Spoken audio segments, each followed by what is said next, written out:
Compañeras y compañeros, amigas y amigos, estamos inaugurando un nuevo espacio de comunicación de la Departamental de Montevideo del Partido Socialista.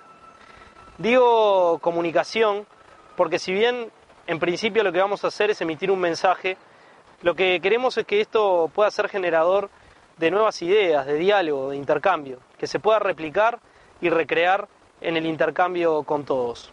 Eso es lo que estamos tratando de hacer desde todos los espacios que hemos generado en el último tiempo, en nuestra página web, en las redes sociales y en otros ámbitos. Desde hace aproximadamente un año estamos trabajando intensamente sobre una consigna que es algo más que una consigna. Decimos socialistas aquí y ahora.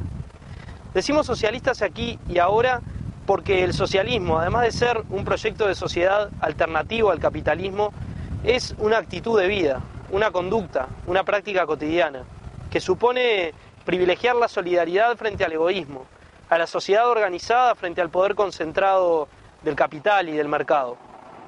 Nosotros estamos trabajando intensamente en los barrios de Montevideo, sobre todo en la periferia, en los asentamientos, en aquellos lugares donde vecinos y vecinas de Montevideo sufren situaciones que vulneran sus derechos. Estamos trabajando para ser generadores de nuevos derechos, para crear nuevos derechos, para que se reconozcan nuevos derechos y se efectivicen los derechos que las ciudadanas y los ciudadanos uruguayos ya tienen.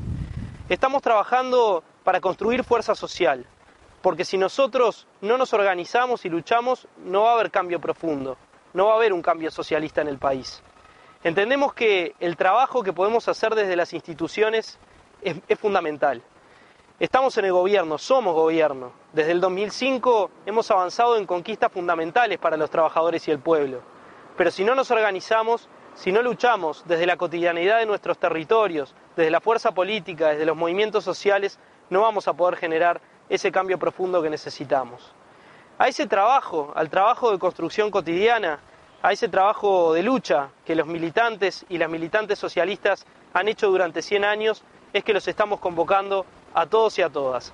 Es una concepción de partido, es una concepción de política y una concepción diferente que nos necesita peleando en primera fila, construyendo socialismo aquí y ahora.